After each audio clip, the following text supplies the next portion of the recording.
Okay, well, welcome everyone to this Fireside chat. My name's David Hill. I'm an account executive covering Tableau at Salesforce. Had quite a long sales career working at Cognos, IBM, Oracle, and Pentaho, and now Salesforce. And I'm the host today, and I'm joined by Jamal, who I'll let introduce himself. Hey, all, this is Jamal Reimer, 20-year individual contributor, B2B enterprise seller. And now I coach reps and teams on how to find and close the largest deal of their career. Fantastic. Thanks, Jamal. So I don't know where to start. There's so many good questions that I could ask you. I think, obviously, you talk a lot around mega deals. So what's your equation, if you like, for selling a mega deal? When you say equation, are you saying more like the process or the playbook? Yeah, the sort of playbook that you would go to, and what you kind of, explain maybe a mega deal for people who aren't, the uninitiated, if you like. Sure. Yeah. I mean, short story is, well, the backstory is that the first time that I ever heard of a mega deal was when I was a rookie at Oracle back in 2007. This is before SaaS software. This is, on-premise software days. I date myself. And a mega deal was a term that we used internally for any deal that was over $10 million. We called that was a deal that was above the fold, right? It was going to get a lot of visibility.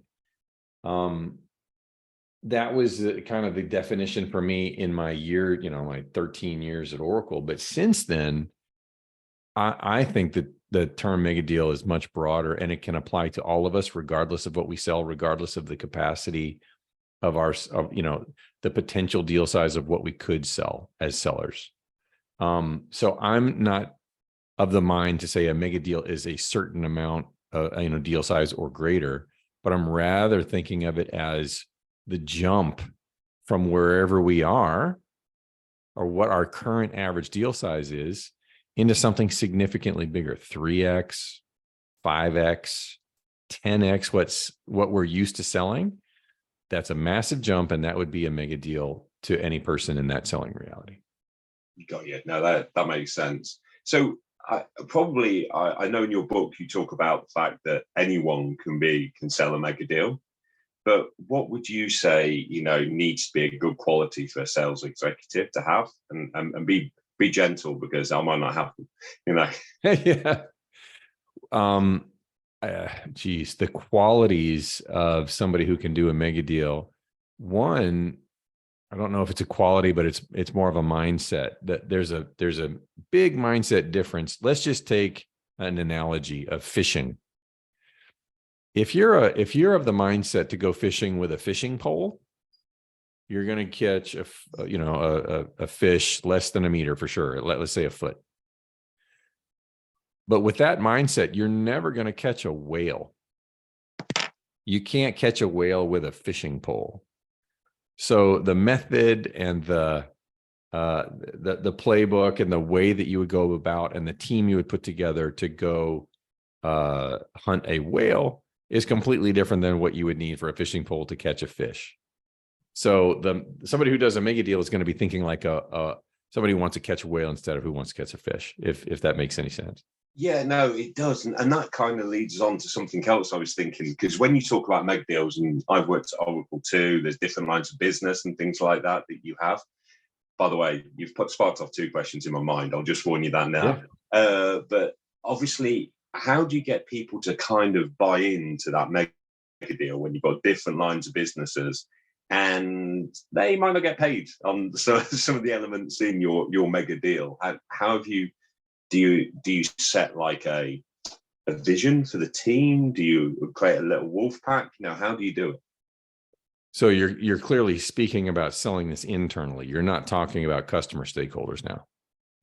So yeah, because I always think you need to have a unified team internally before you can go. Now, the customers, that's another thing. We can talk about that too, because that's interesting. Well, I would say that if there's no what's in it for me with the stakeholders that you need, that's a challenge. especially at the really large houses that, the big portfolio companies, the Salesforces, IBMs, Oracles of the world. It's really hard to get the buy-in that you need across lines of business that you may need. But if they're not going to be comped, then why would they show up? I mean, I don't have a great answer for that. I will say that what I tend to do that tends to work is I go as high as I can internally. That makes sense. I could never get to Larry Ellison, nor would I want to. But, you get to the right level internally, and you basically, I would make my case. So I would say, let's say you're a senior vice president in my line of business, or in the line of business that matters the most. Hey, David, I want to lay out an account opportunity. It could be massive. It is not qualified today, but I smell a lot of smoke, and I'm going to tell you what that smoke looks like, and I want your help to go make a fire. Okay. Yeah. And to make this work, if I can show you that there's an opportunity here, we're going to need a team to go make it happen. And with your help, I can put you in front of the right exec over there, and either they're going to buy into the concept quickly or not. If they do, then I'll need your help to go get the right people internally to actually do the work. But if they say no, I just saved us 9 to 12 months, and we fail fast and move on to the next one. Yeah, that makes sense. And actually, maybe I'll ask that question in a minute from the different lens, but you keep sparking questions, to be honest with you.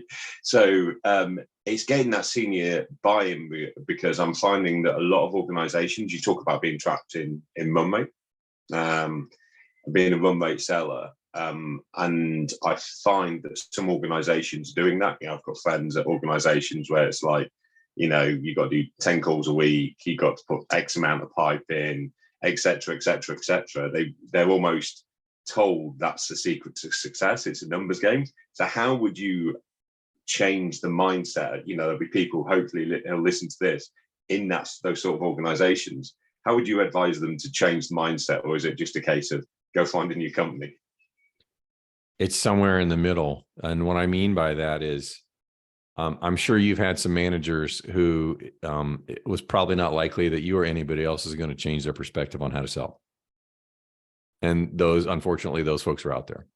Yeah. There are others who are more open. And I think it really comes down to, a reasonable person's sense of logic, right? If you can lay out a case, I mean, sometimes it can be as simple as saying, look, to make these deals work, let me show you about my calendar, or the stuff that I've done, or the level of effort that's gone into these deals. That's just 3 deals, and that's killing me right now. I've got 10 opportunities that you're asking me to work. How do you want me to make that happen after I've shown you that I'm pretty maxed out already? At some point, logic has got to take over. And if it doesn't, you've got that kind of a manager in the first instance. And then it might be a good time to start looking at your options. Yeah, exactly. I think it's what you say. It's about having them buy in that say, you know what, I will do my number and I'll do it on one deal, and you're going to have to wait 12 months to get there, 18 months, sometimes, years. Let's be honest. So yeah, no, that makes perfect sense. Let's dive into that one a little bit more, because now you've got me thinking. It's never, at least in my experience, it's never been a great idea to pin your hopes on one account. It's binary. Either it's feast or famine. I rather think about, let's say you have a named account list, right? It's not a geo, it's a named account list. I think the smart thing to do, I get a lot of sellers coming to me. They're very aspirational about chasing a super large deal. And they're, where do I start, or what do I do, or stuff. And I always say, look, first thing is you got to agree with your manager on your strategy for your territory or your accounts. And I always think of that list as kind of like a portfolio, an investment portfolio. And you need to agree together on what kind of risk profile you can take on in that portfolio. Let's say you have 10 accounts. Agree with your manager. You can say, look, David, I want to chase a really massive deal. Are you going to let me and support me? And then you can kind of say, look, if you let me go chase 1 or 2 big deals, I'll do 5. I'll chase 5 accounts for small deals, and 3 accounts for medium deals if you let the last 2 be really big deals. Okay, so you would actually do that, almost segment your account list and do it that way, rather than just. I agree with you. That don't get me wrong, because I've seen, lots of people go, all in on one account and one potentially, one customer, one opportunity, and then something happens out of the blue that one big goose egg. Yeah, exactly. There's a financial crash or whatever it might be that they're exposed to. So no, that makes perfect sense. Yeah. Cool. So we talked about sort of the internal selling, and there is obviously doing that into large and mega deal will generally involve lots of different stakeholders. So what I found really interesting is when you've talked about going after the office of the CFO, getting someone from FP&A involved, because it's something, I'll be completely honest, I rarely did until recently. And I think it's something that you need to do, especially in this day and age where everyone's looking at the cost even more. But are there anyone else? How do you build that consensus in a customer behind something like a mega deal? So now we're talking about on the customer side? Yeah, on the customer side. So we've done the internal. I get it. We go high, build a team that everyone's going for. Now on the customer side, how do you do that? I don't know. Is this going to be a podcast where I could share a slide? I believe it is. Yeah. Yeah. Let me share a slide. I can kind of explain the way that I do it with sharing is disabled. I don't know if you can do it quick. Let me see if I can. I think I can make you host as well. That's fine. I basically put together kind of what would look like a whiteboard to describe how I do this and how I teach reps to do this. Can you see my? Yeah, we can see your screen now. Okay. There's basically 5 steps about the way that I run deals and teach reps how to do this.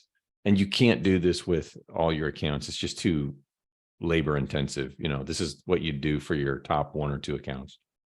And it starts with a lot of deep research and discovery. Research is something that we can do on our own, scouring the internet, going to public filings, if it's a public company, et cetera, YouTube, financial press, Twitter, all the likely places where we're going to find good intel about the company and the people in it. And then the next, the reason why we do this, and that's research. The discovery is actually talking to people. And we go very deep, very quickly to be able to put together a strong business hypothesis of value, but not any business hypothesis. It's got to be one that executives are actually going to care about. And I can't go so deep if I'm going to stay with the headline. So let's say, find a deep hypothesis that executives care about. And then what's kind of counterintuitive about this is that I try to go as high as I can, as quickly as I can. A lot of reps, they're like, hey, if we're going to work with executives, that kind of comes toward the end, just to kind of wrap things up. And I'm like, nope, I want to work with executives very soon, because, hey, if we work with the lower down folks, the worker bees, and then the mid-level managers, and then at the end, we rock up to the executives, and they're like, nope, I would never do this. I just wasted 9 to 18 months of a whole bunch of people's time when I could either fail fast or qualify in very quickly by getting very high very quickly. So after you get the attention of a senior person, and get kind of conceptual buy-in to an idea, you can basically say, look, here's our hypothesis. We've done it with other companies. We're definitely sure we can bring you millions of dollars of benefits and value, but don't take our word for it. Let's do a proper evaluation and really kick the tires. And then the next step is to do generically what I call a proof of value exercise. Could be a POC, could be a pilot, could be a sandbox environment. But the whole point is that we do some kind of evaluation together that would actually prove the value, that would give the customer comfort that not only does it work for other customers, but it'll work for us. and it'll work in our environment. It'll work with our data, whatever it is that could be perceived as a risk or an unknown. And then after a successful proof of value exercise, you get that same executive or buying committee to come back for a readout meeting so that you can deliver the results of the proof of value exercise yourself to answer all the questions. And from there, if you do a good job at that, a certain percentage of these are going to hit and you're going to get conceptual, you're going to make the conceptual sale in this second meeting. And then the rest is oversimplified to call it the close. It's a hell of a lot of work, but you do the closing steps of getting the buy-in from everybody else, to negotiate the deal, to lock down compliance and security, et cetera, et cetera.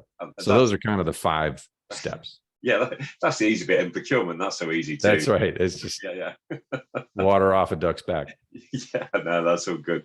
That's really interesting, Jamal. And that sparks, again, I'm going to keep saying that, a really interesting question that I have, because I know there's 2 schools of thought on this. That proof of value exercise, would you charge someone for that or would you not? And like I say, there's 2 schools of thought, I feel. It totally depends on your selling reality. Sometimes you have to charge because the proof of value exercise is so onerous. It takes a lot of your people's time and you can't support your business without doing that. Yeah. Oftentimes I use free versus paid as a compelling reason to get a few things that I want. And what I mean by that is, let's say you're the customer executive, we're in that first meeting and I pitch you on doing some kind of a proof of value exercise. What I would say is, okay, we've done these proof of value exercises many times and we know what makes them successful. So to make it successful, number one, you got to show up at the end so that you can hear directly from the horse's mouth, and I'll bring my exec. Number 2, we got to make it time bound. Number 3, you got to tell your people to give me access to information and people. Because if I don't know how much, how bad things are now, and then I make them really good, I don't know how much value I'm delivering, and I need to know that. So you lay out all these elements of things that you need to win. And then I would say, if you'll do all of these things, I'll actually do this proof of value exercise for free. Because now I know that we're set up for success and we've got a partner. You don't have to buy. If it doesn't work, if the POC doesn't work, if you don't like what you see on the other end, I wouldn't want you to buy. But you'll wind up, worst case scenario, you're going to know a heck of a lot more about this part of your business than you do right now. Best case, we'll become great partners. No, that makes sense. And I do like the give to get.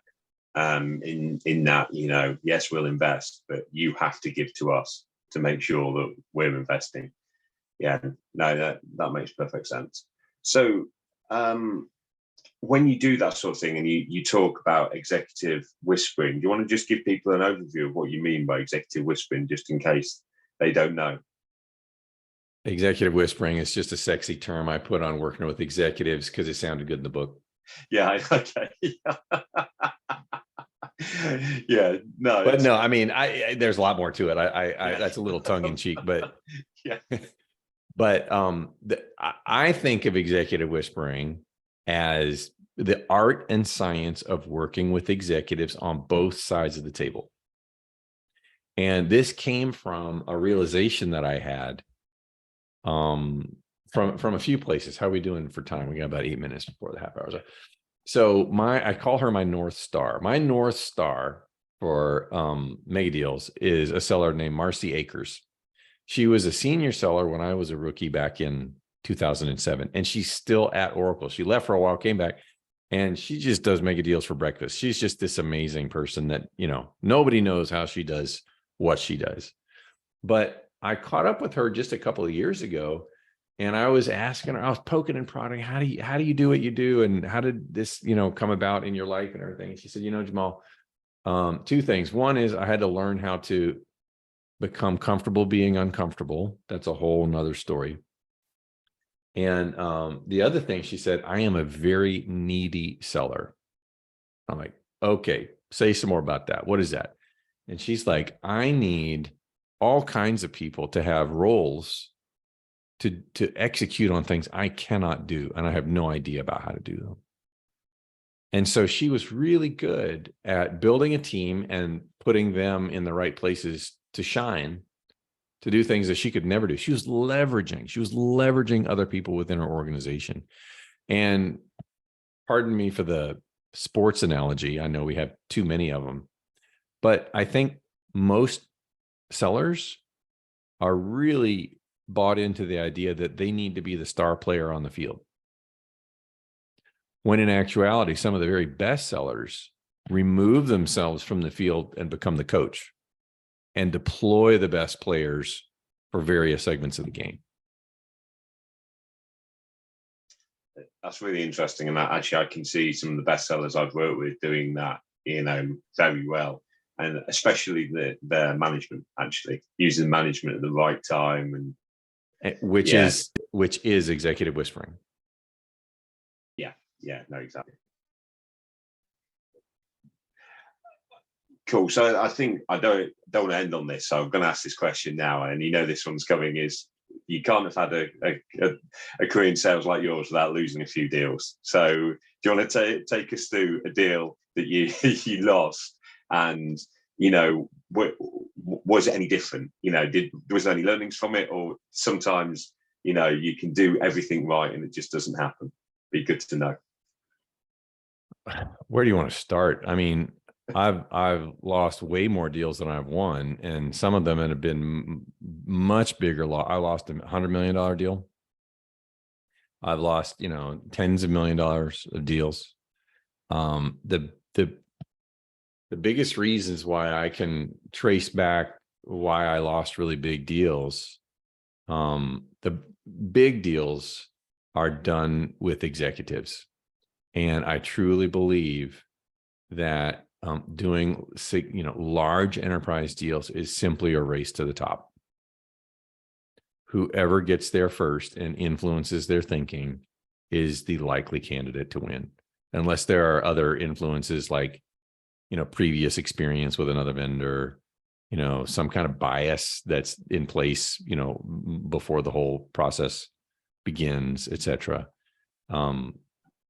I could go down rat holes on a whole bunch of different reasons. But number one would be not making those executive connections and that engagement. And secondly is just a general loss of control of the sales cycle. I never really believed that the seller is really in control, because that would, that's just not the case. Customers are going to do what they're going to do, but you can run a tight process.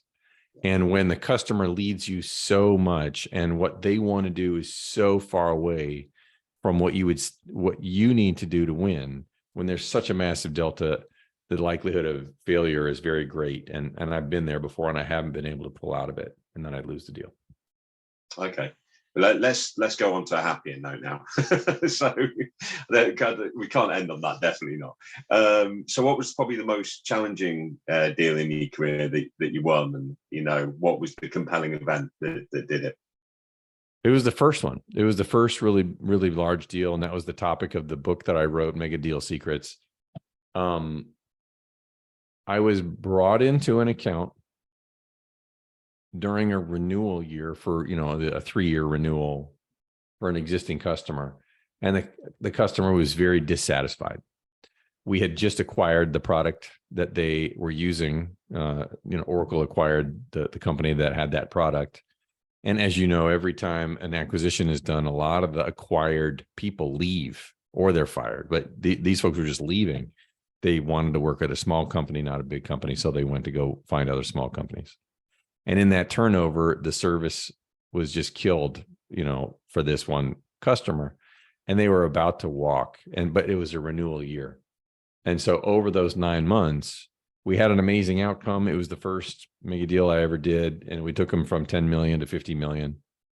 But that was the most difficult experience I've ever had in my life. I lost sleep like crazy. My wife and I had a 9-month-old son. And, the deal was actually decided one day before the end of the quarter. And I was doing the negotiating on the changing table in my son's room while he and my wife were asleep. It was 3 a.m, that kind of stuff. Yeah. Nice. But the satisfaction you get on those deals is through the roof. It's life-changing. Yeah. No, definitely. No, that was good. And, yeah, I did enjoy that in the book, and I did get a couple of similarities in some of the things that I'm seeing as well. So I think that's probably all we're going to do from a recording point of view. You probably want to hand me back the hosting rights so I can. You bet. Let's see. Go back to David. So while Jamal's doing that, for anyone who's online, if you want to pop some questions in the chat, if not, I will. I'll carry on.